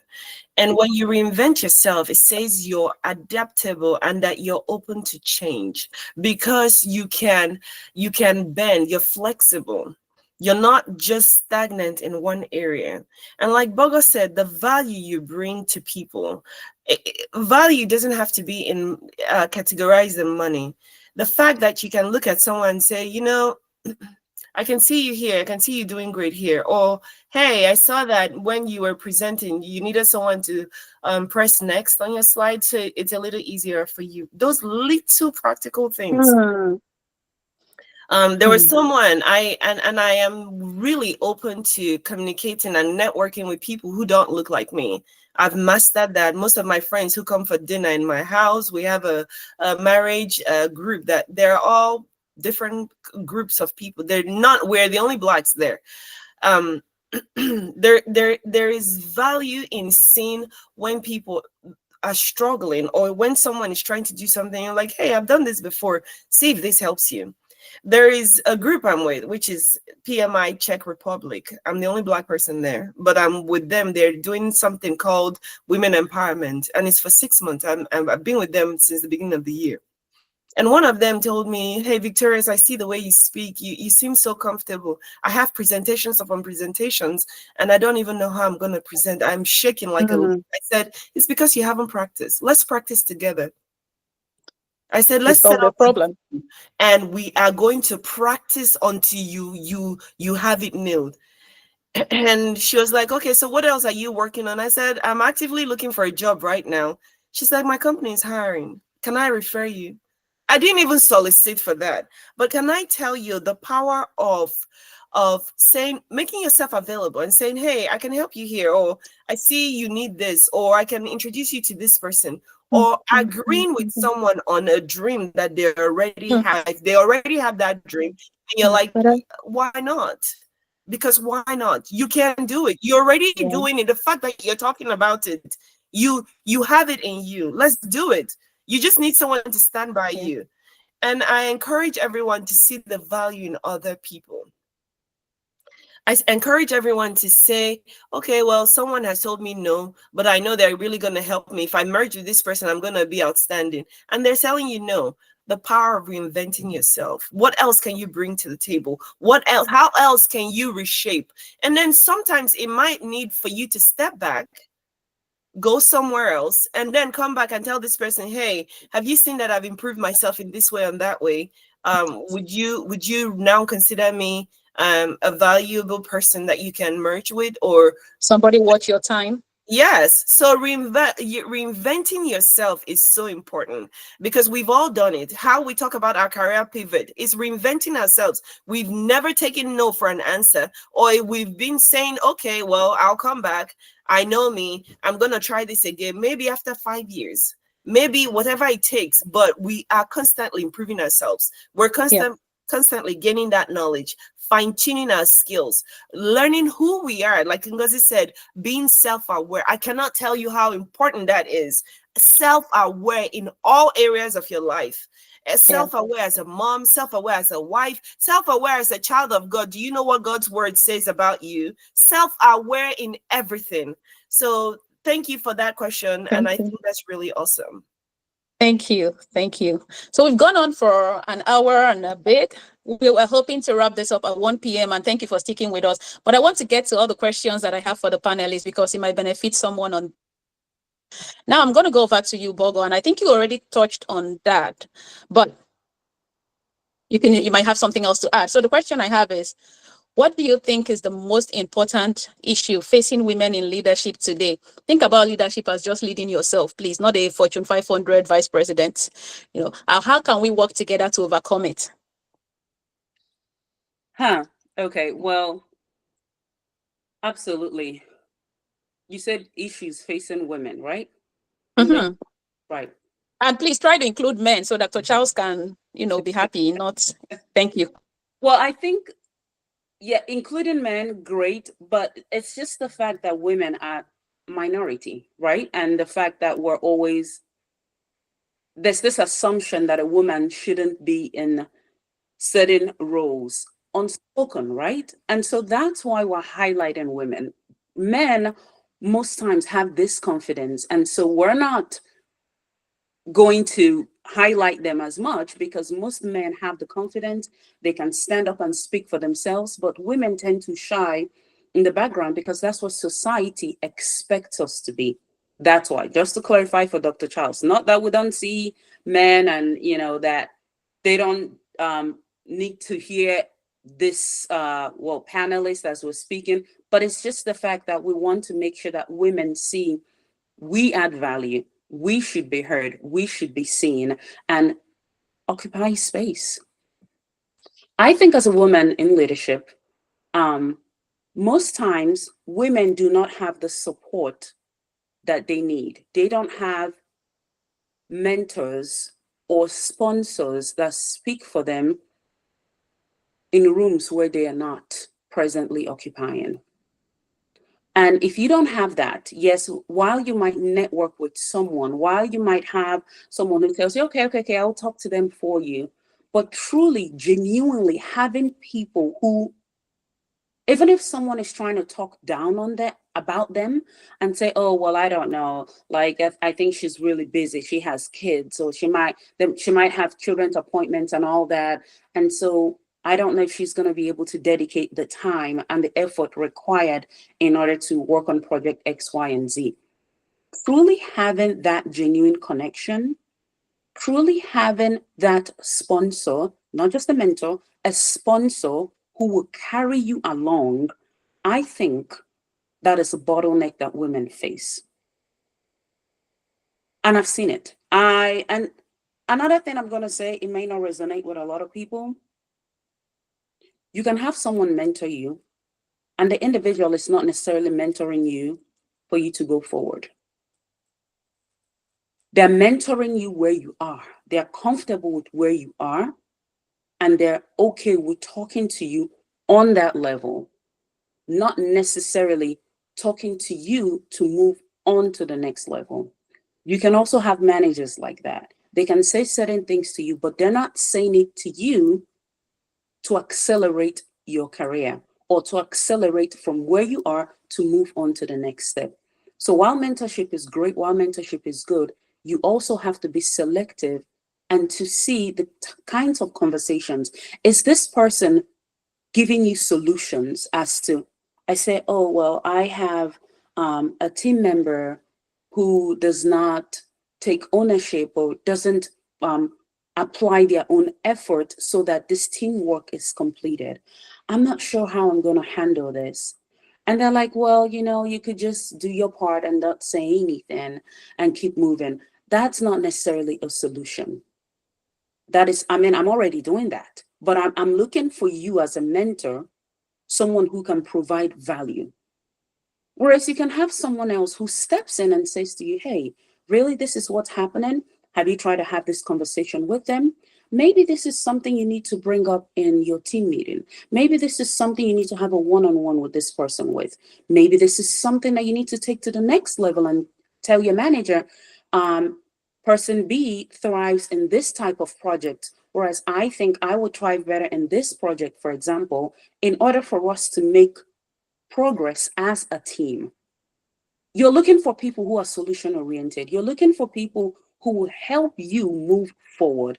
And I think as women, sometimes having the wrong person you're communicating with, you're mentoring with, that is not advocating for you to be in that right space is a bottleneck. Wow. Wow. Can you feel the pin drop moment? If you look at the chat, it's just popping like I don't want to say you nailed it because I didn't know where it was going, but you just spoke to some things in me. Thank you, Bogho. And everyone, please take notes. I see 2 hands up, but I'm going to try to answer Anne's question. And if anyone has something additional to add, can you add it in the chat? I want to be mindful of time. I want to get everyone out here by 1 p.m. I said that in the Western world and everywhere, really, time is an invaluable resource and we respect yours. With time for 2 hours, we're not going to go a minute over. So Anne talks about how do I approach someone to be a sponsor? And the previous conversations we had, we talked making yourself so valuable that the sponsor will say, I want to help you. Think about it that way. Okay, keep that in mind and begin to piece it apart. Make yourself so valuable that the person would, like Tayo said, become sapiosexual and say, I want to connect with you because of what I see you're doing or because of the depth that you have. Ade Doyin, if you're here, please, you can unmute yourself. And if it's a question you have, feel free to ask. And after Doyin, we'll take Itunu. Itunu, if you're still on the call, you're welcome to ask your question. Okay, thank you so much for organizing this. This is really beautiful. I just wanted to add, or better still, add to what you said about the question you asked about what's affecting women in leadership. And something that just crossed my mind immediately you asked that question was just imposter syndrome. This is when we women most times feel like a fraud, despite evident successes that we have achieved. And I'm sure everyone feels it. I feel it. I don't know about you, but I know that despite our qualifications, despite our achievements, despite our ability, we always fear that one day someone is going to find us incompetent. And so briefly, I would just like to add that what we can do to overcome this would be one, always acknowledge what that feeling is and give it a name, name it. And the next will be like, we should ensure that we reframe the negative thought. So if something is telling you, oh, you're fraud, reframe it, show it evidence of things you've done in the past and you've been successful at. Another bit is to say that always seek mentorship, like everyone has said on this call. Seek support. Everyone needs support. And ensure that we always continue to celebrate our wins, no matter how little it is. And never always try to push for perfectionism. Nothing is perfect. We are all a work in progress. I'm just going to stop talking. I don't know if that has added value, but I just thought to share. Thank you so much, Doyin. I like to say that Doyin is one of the people that I know that if I wake up at 2 a.m., she's going to answer me. Doyin is my coach. So you see, if I look like I'm getting it right, it's because Doyin is supporting me. So thank you, coach. I really appreciate that. Itun, if you're still on the call and I saw your hand up earlier, I want to unmute yourself and your contribution, your questions, we're here for it. Before I go to the next question. I'm still on the call. Hi everyone, and I'm really happy that I'm on this call. The question that I had has been answered, but I will just chip in something that I learned this week, and it's also aligned to what one of the panelists, touched on today, and it was about how you add value to your sponsor. And she said it's in the little things, because I was actually thinking, oh, there's so many people that have been impactful. They have helped me. And when they were talking about that, I have learned so much from Tayo. I don't know if she knows, but I have learned so much and continue to learn from Tayo. And so I was thinking, what can I do? How can I give to Tayo so that I'm not always taking? And then one of the speakers said, it's in the little things. And sometime this week, someone shared something and called it takes no talent. There's something called takes no talent. It's really in the little things, how you show up for people. It doesn't have to be something major. It doesn't have to be something grand, but they're just those little things. Doesn't require extra on your part, but it makes a huge difference for your sponsor. It also makes a huge difference for yourself and in your own career. So it's about little things like you're attending meetings on time, you're sending thank you messages when you've met with your sponsor or with your mentor. It takes no talent. So that was something that I learned this week, and I wanted to share with everyone today. And I also wanted to say thank you because I have learned a lot from all the speakers today and from Ngozi as well. I really admire Ngozi's. And it's so funny because this week I was in a Toastmasters meeting and the word of the day was audacity. And that's the running thing that I'm seeing, that I'm hearing from all the speakers today. It's audacity, not about whether or not there's fear, but just pushing forward in spite of the fear. Just my 2 cents. Thank you. Thank you. And you know how much you've blessed me. Thank you. Thank you. I just want to say that when I thought change management was not going to happen, just held my hand and said, you can do it. So you see, the people that are here are people that have influenced my circle, and they continue to pour into all of us. So thank you for being here. And I know your time is so invaluable. All right. Any other contributions from the audience? We'll have 20 minutes left. I just want to get to 2 more questions. And if you have any questions while we're doing this, put it in the chat or put your hands up. Victorious, I think you have talked a bit about this, and I hate to say this to you, we don't have a lot of time, but what is your superpower? What is that thing that has helped you advance yourself? Maybe someone will be able to resonate. I did not even know that was a superpower, just being able to smile. Someone like me, my own superpower is what Itinu just said, in the little things. Those on this call that know me, the little things that people will see, busybody, why are you even trying? Those are the things that make me who I am. So tell me, what do you think is your own superpower? Okay. I think I have superpowers, but one of them is the ability to pivot a bad situation into just a positive. I always see solutions for things. I might not have it immediately, but I always, whenever I see someone or something that is going on, and like most times when people are struggling with stuff or unclear or uncertain, I just have the power of positivity. That's something I have, and solution oriented. And the power of encouragement. I always encourage people because I think maybe that's what I'm so in need of sometimes, that I always encourage people. I love that. I think I got it from my mom. She never saw an obstacle. My mom saw possibilities. Sometimes when I want to give up on things, she'll hold my chin up and say, Ndidi, you haven't reached your highest potential. She'll tell me, there's so much more in you. And I'll be like, Mom, where is there so much in me? Because I can't see it. And she'll tell me, you're gonna do amazing things. And in that moment, I'm really frustrated and I can't see past my nose. And Mom is telling me, you have so much in you, you're gonna do great. And gradually, as I've become an adult, I can see how that power of positivity has helped me. Sometimes when my kids come home and someone would tell me, okay, for an example, my daughter came home and she told me that all her friends were making fun of her because she likes one boy, and she was so upset. I told her, go ahead and tell them that your mom said you can like 2 boys. She's like, Mom, what? I said, you can like 2 boys. You don't have to feel embarrassed because they said you liked a boy. You can like 2 boys. You're not limiting it to one. Why not? She's like, I can like more than one person. I said, yes. They were making fun of you because you actually liked someone. Tell them that it's possible that you can even like 2 boys. And she was like, really? I said, yes. Why not? You can like more than one person. And you don't have to feel embarrassed. It's natural. It's okay. So the power of positivity has guided me and has helped me see things in different lights. I like to say that I'm a positive person, and I always look for solutions, Yeah. So that's one of my superpowers. Thank you. I imagine that you have so many. Thank you. I'm just hearing feedback that you can't see my video. What a shame.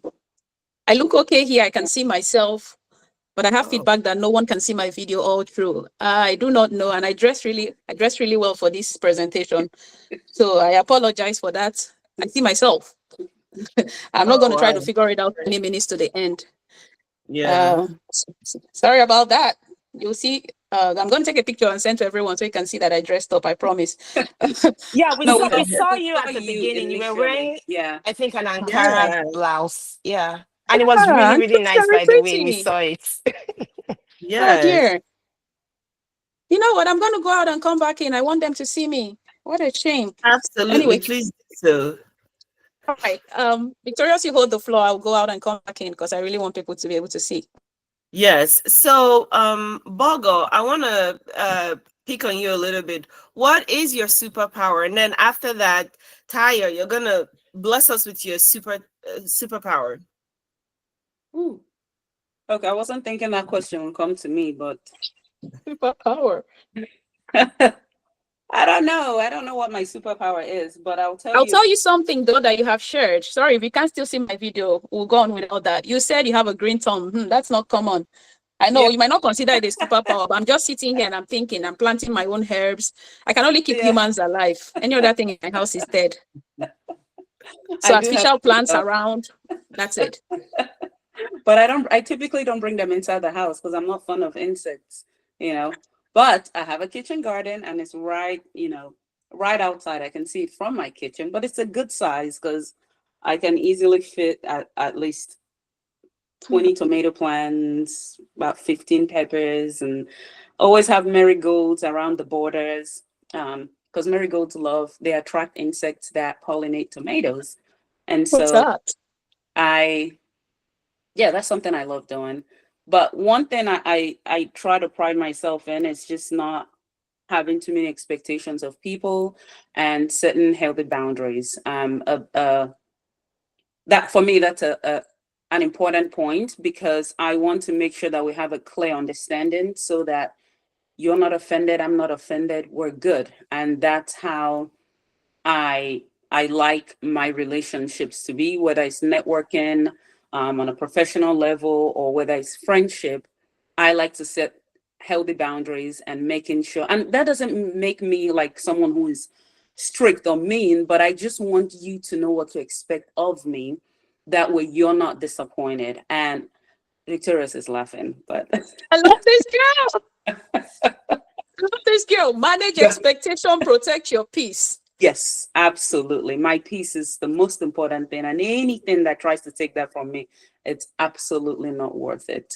So that's me. And because my work environment it has its ups and downs. Of course, family life, having 3 children. I also have a toddler, by the way. Not a toddler, but she's a preschooler. So that's a lot, right? And managing all that and having my husband's an entrepreneur, having all that on my plate, boundaries are key. And making sure that my siblings, which are after my husband and kids, and number 3, very important relationship, my parents and my siblings, making sure that they're good. That's my village. And then that's the priority around it. Yes, absolutely. You don't apologize for it. Thank you. All right, we are at the 15-minute mark almost. Tayo, you want to take 1 minute to tell us what you consider a superpower before?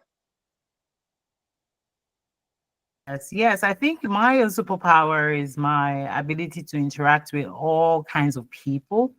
And I used to say it before in the context of like work environments. Like this is something I say even at interviews, but I've quickly realized that it's just me generally in life. Like I was speaking with, I have this Bible study that we come together every Wednesday, and they were telling me, feedback this week that, Tayo, you are now so Canadian because even the mannerisms of the way we interact here in Canada, I've kind of over the years, I've been able to add it to me, and I know how to interact. You know how Canadians we are known as nice, and 1 minute they're smiling, the next minute they have a straight face.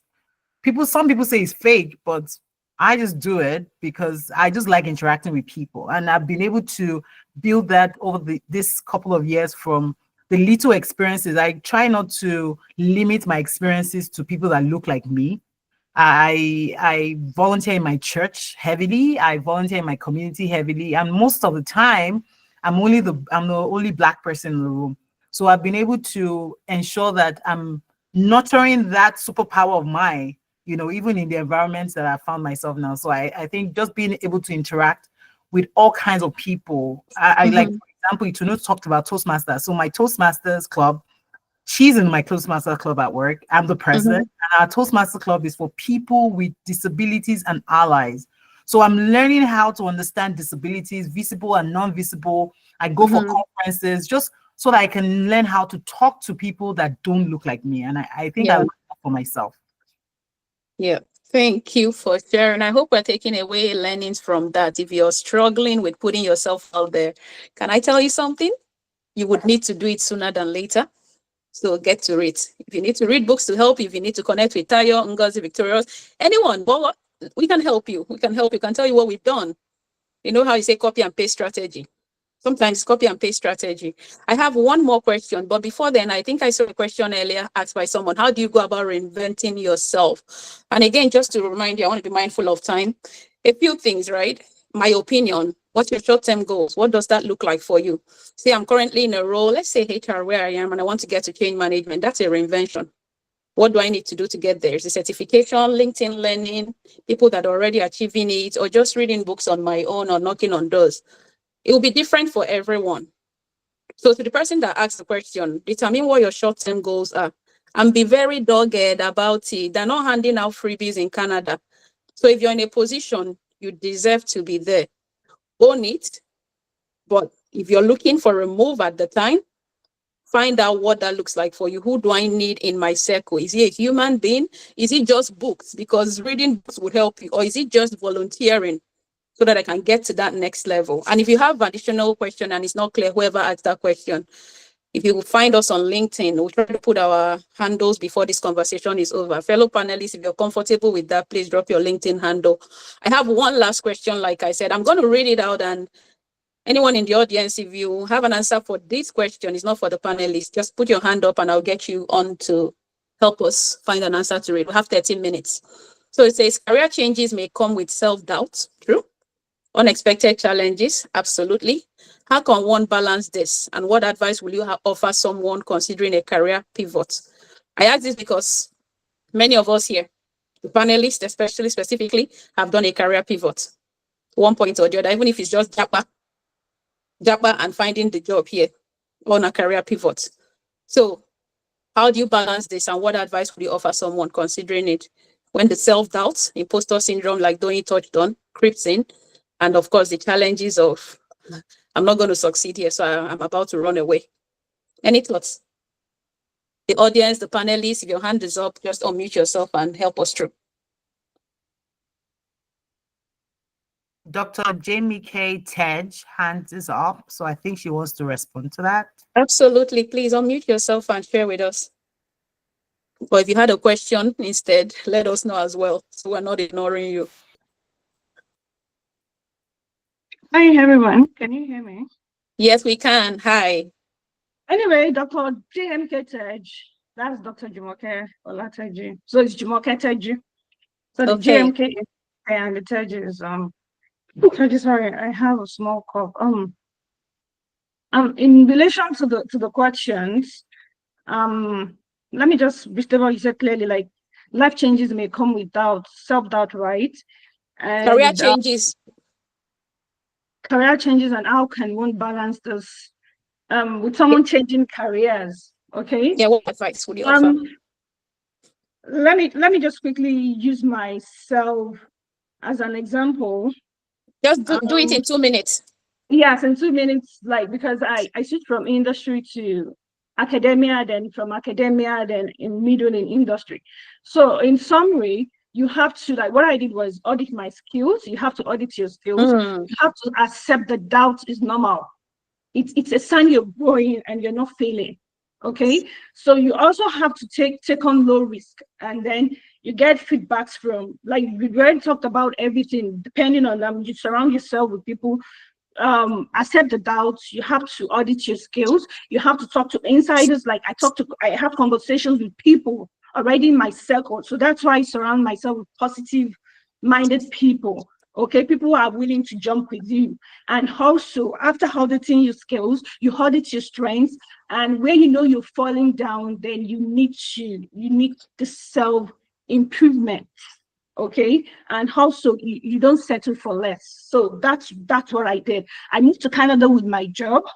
Okay, and then transitioning again from one job to another, like, I just got what I wanted. I had some people who told me, you can't get this because it's too big for you. You're an immigrant, you're a new immigrant.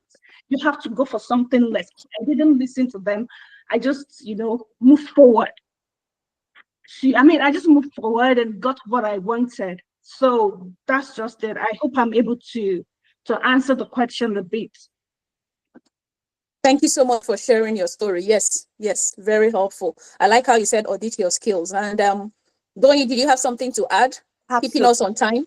Absolutely. I will be very fast with it, considering that I have been working on how to help people silence the doubt and all that. So I'm not going to try to repeat what Dr. Jumoke has said. I'm just going to touch on some other things she hasn't mentioned. So what I would say is you need to revisit your why. Yourself, why do I even want to pivot? And find out, is it for growth? Understand your why. Once your why is bigger than and it's so strong, trust me, it will fuel your confidence. Even when they say no, no, no, no, your why will keep you awake. Your why will sustain you. And then I would also like to say that you also need to gather every information you are able to get. Talk to people in this field, people who have succeeded, people who are there to learn. And then, like I always say, continue to celebrate your progress. You would have days that you don't want to get out of bed. But when you remember those little wins and the successes you have made in the past, and you understand your why, you will get out of bed and you will keep moving. Thank you. Make your why strong. Let me use the Nigerian lingo, pidgin English. No do follow. Make sure you found it for yourself. All right. Thank you. My panelists, I have one last take for you. One last take. Unless there's a hand up, please help me keep it honest. If there's any hand up in the chat or any questions in the chat, please let me know before I pass it to the panelists. Okay. Parting words. We have 8 minutes to do this. Parting words. And I know I sound like a broken record. The theme for this year's International Women's Month, the whole of March, we have 1 day or 2 days to go, is accelerate action. I'll go like this. Tayo, Bogho, Victorious, and I'll come back to myself. Then we thank everybody. What is your parting words on accelerate action? What you want us to leave here doing, if we're not yet doing, or continuing to do, so that we can make this theme a reality? Yes, I do love this theme. It's all about action, enough of talking. This is time to do. And so Bogho says something about sponsorship. And there's a misconception that sponsorship is only for leaders and is only by leaders. But I will tell you for a fact that doesn't have to be.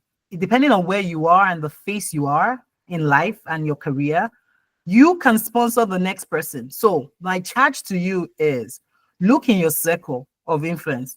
People doing great things in your circle of influence. Where can you take their name to? Where do you have access? What room, in quote, do you have access that you need to speak their names in those rooms that they don't have access to, so that they can be seen, they can be heard, their skills and attributes can be valued? Charge yourself with that. Go out there and sponsor someone today. And that's where I'll end it. Sponsor someone today. Thank you. Thank you. Powerful. Bogho, give it to us. Yep. So I know there's a big difference between a mentor and a sponsor. And just getting a sponsor, someone who will be there for you, side by side, supporting you, accelerating you in ways that sometimes ways that you haven't even processed, ways that you haven't even thought possible.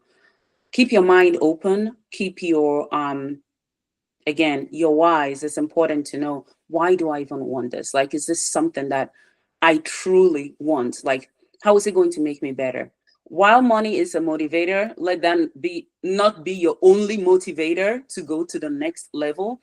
Because if that's the only thing motivating you and you get there, you start earning that money, you will burn out quick. So find other things that anchor you, other things that will keep you excited, so to speak.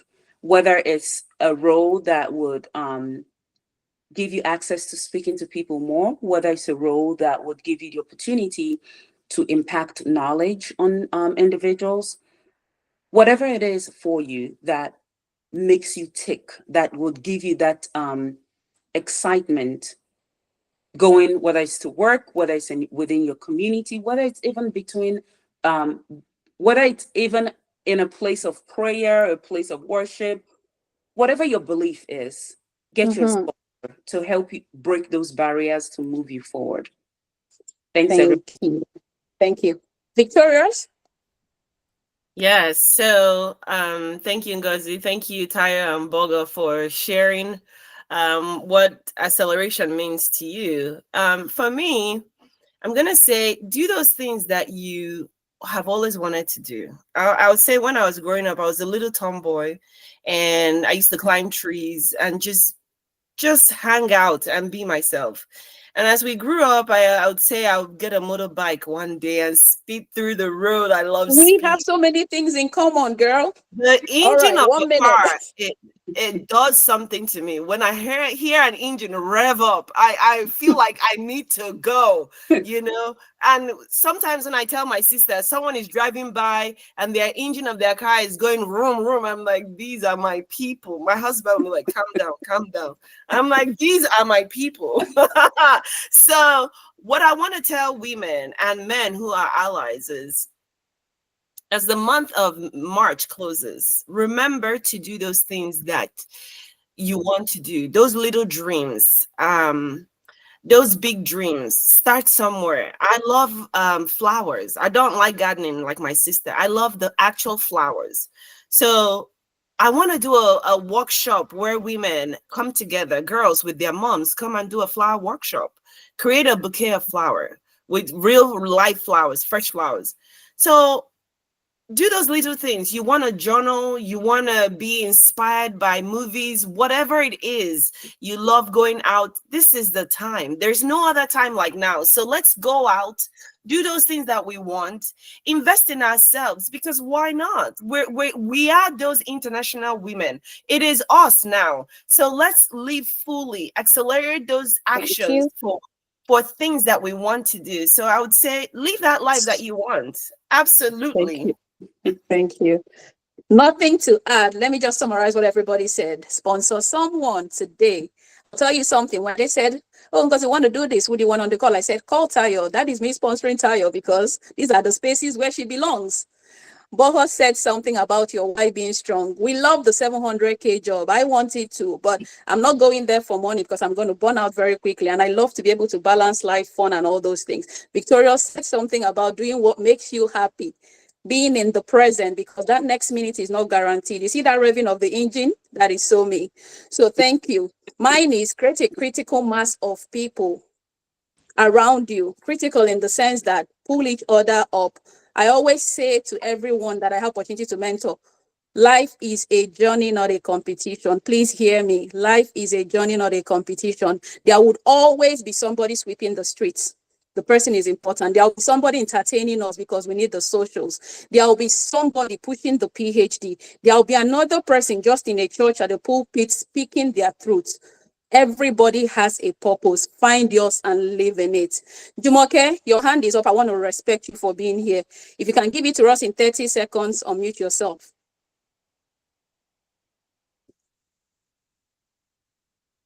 Hi. Dr. Jumoke. Hi, I think you've just said everything, but what I just wanted to include is just the health part.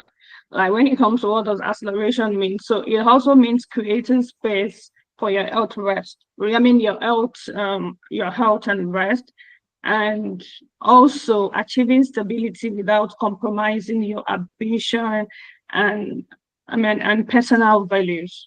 That's all. Thank you so much. And can I add this? This is going to be an annual event. Victorious, whether you like it or not, look at all the accolades going off. Thank you, everyone, for being here. Panelists, you want to say your bye to these amazing people that gave you 2 hours of their time, and we'll call it a wrap. Amazing. Thank you so much for your time. Thank you for joining. Let's stay connected. Have a good day, everyone. Awesome. Thank you so much, everyone. I really appreciate seeing the questions, all the emojis, letting us know that we're doing a fantastic job. Feel free to connect with each and every one of us on here. Mine is simple. It's just Bogho on LinkedIn, Bogho. So, and she's the only one that bears that name on LinkedIn. I didn't pull up any other search. Unique. Bogho. Victorious. Thank you, everyone. I want to thank Ngozi, Tayo, Bogho, And I want to thank the audience. Thank you guys for being here. Thank you for honoring this International Women's Month. As the month comes to an end, remember us, because we're going to be hooking up with you next year. It's going to be an even bigger crowd because we would have had this experience and we're going into next year. Remain blessed. Thank you so much. Enjoy your day. Bye-bye. God bless you for Thanks. leavers. Have a good evening, Yeah, good bye. morning, good afternoon. Thank you. Bye. Bye. Thank Bye. you. Panelists, stay back, please. Okay. I think Ngozi left. Yeah, we'll add her back. Okay. Maya, thanks for coming. Bye.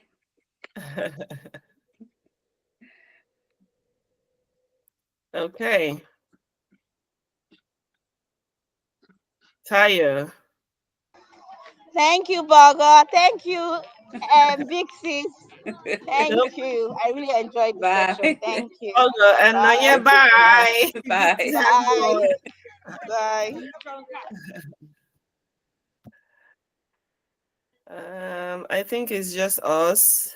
Let me see if I can add Taya. Can you text in the group? I don't have my cell Yeah, phone. I just did. Can you stop recording then? Okay, sure. Yeah.